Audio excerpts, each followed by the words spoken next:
there, it's Farah here again. In this lesson, we're going to continue where we were left off on Docker. So I will talk about the Docker Compose in these sessions. So what is Docker Compose? It's a container orchestration tool.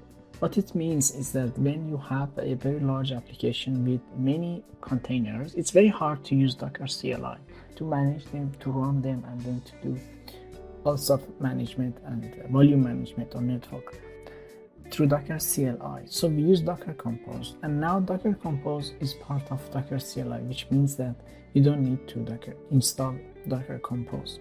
Docker was separate from Docker Compose so far, but with the new version of Docker, Docker Compose is part of the Docker. It's not a separate tool. I will show you what it means in the future.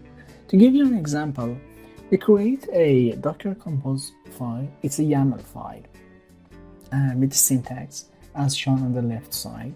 So you define the version of the Docker Compose and you define all the services that you need for your application. In this demo, we have one service, but as we grow up and we create more demos and more applications, we will see that there could be many applications, like tens of the applications and containers inside this Docker Compose. And Docker Compose also have lots of commands and arguments which comes very handy when we use it. So we will cover most of it in the future and also in today's session. Let's dive into demo right now. So last week we ran a very simple application, very simple web server, which just print hello world message and is run on port 8000. So if we go there, we will see that we can see the message, and if we kill it, it will be gone. So here we have many commands like here. For example, we want to do many volume mounts and we want to add many arguments. So having a very long and verbose command in the CLI is very annoying. That's why Docker Compose comes in handy and plays an important role. So what we do here, we define a file called Docker Compose.yaml file, and we define all the services that we need for our application. Here we have only one service or one container. Its name is Backend. The name of the image is backend.latest, as we have here in the CLI. I will talk about the build context later. You can use ports keyword to do port mapping. Here I have only one port mapping, but I can also do more if I want. And also I can define volume mounting, so I can say which files I want to volume into my container. Sometimes maybe I want to volume mount other things. So it's a list of the things that you can use. Once I define my Docker Compose, instead of running the container through CLI, I can use Docker Compose to do the work. So here, as you see, the service is gone. So I use Docker Compose up backend. So I bring up the backend service now. If I run it again, you'll see that it came here. So that's one of the benefits of Docker Compose. And you will see clearly when there are many of the services. Then Docker Compose is very important in that case. Now let me talk about the build. Previously we built the image through Docker CLI, which was like Docker build. You provide a tag and then you provide the context to build that image. This creates a new image for us based on this command. But Docker Compose is very helpful for building images. Using the build directive, you provide the name of the Docker file that you define. You have defined your Docker image steps. It can be any name, ab.docker file. Now I have a Docker file here, so I name it Docker file. And context is the directory where Docker file is located. it could be relative or absolute path. Now it's just Dockerfile here. So I use Docker Compose, build, backend. Then you don't provide anything after build. It will build all images, all services inside the Docker Compose. But I have only one here, or I can leave this empty. It will build that image for me. So we'll see that the new image is built. And then using Docker Compose,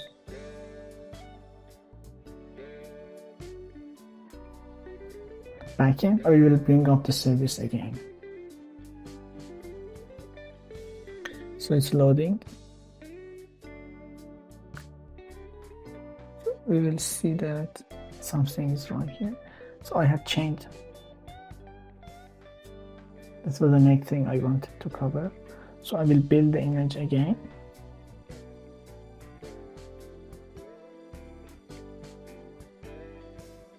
I will bring up the container and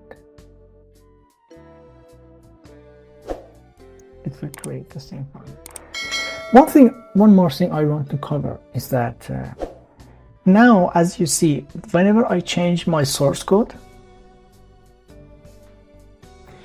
we will see that we also saw it in the last session that it's not reflected automatically in the application or web page. So I have to kill my container and then bring up the container again.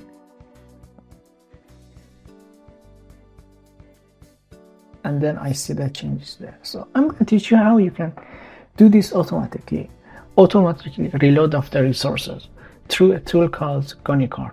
Gonicorn is a tool that is extremely useful for Python application development, especially for production. If you want to deploy your app on the actual Kubernetes or your production environment, it is strongly recommended to one of the application server tools called Gonicorn.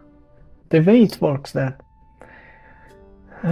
in our application source code, we don't need to run the app on the startup. We have to define a asynchronous module that creates the application for us. I defined a function called init app.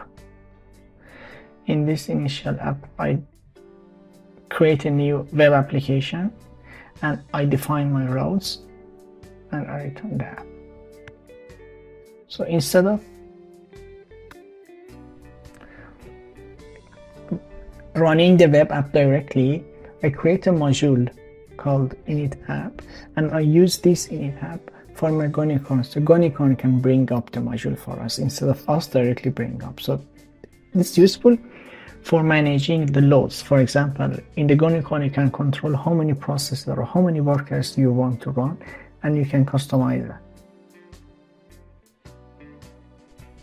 I have created my web app. I have added a route, basic route to my application, and then I just return the app simply like that. Next, I come to my Docker file. The first thing is that I need to install the Gonicorn module. Gonicorn library is a Python library available. So I first install it in my Docker file, and then instead of the basic commands, I use Gonicorn command to bring up the application.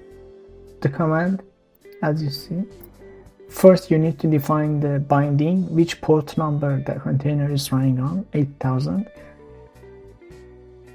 And then you have to define a path to a module that will create the application for us. In our case, it's app and then init app. And then I will use --reload command. This reload helps us to automatically reload whenever a source code is changed. And the last thing is that when using AOHTTP, you can use the Gonicorn AOHTTP worker as a worker class for Gonicorn. And the last thing, I have to define a work directory.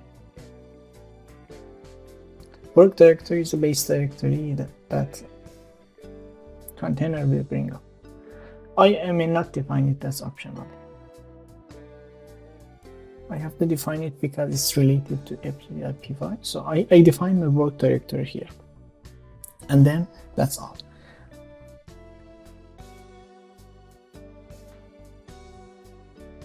Now let me go and build my container again.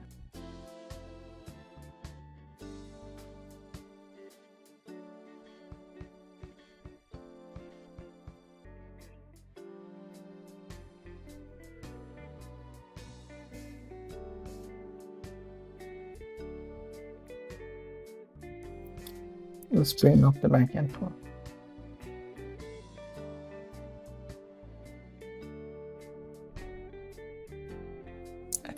As you see, Tigori currently started the container for us, and it's started on port 8000 using the AIO HTTP Gonifer worker, and the worker is started with the process ID of 8. Now let's go to our web page and we see that it's loading.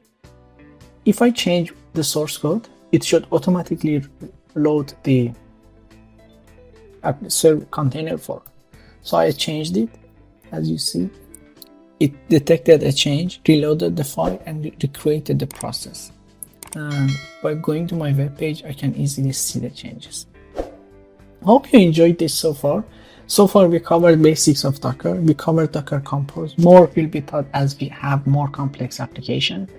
And we also talk about how we can reload our Python application automatically without killing our application and container every time.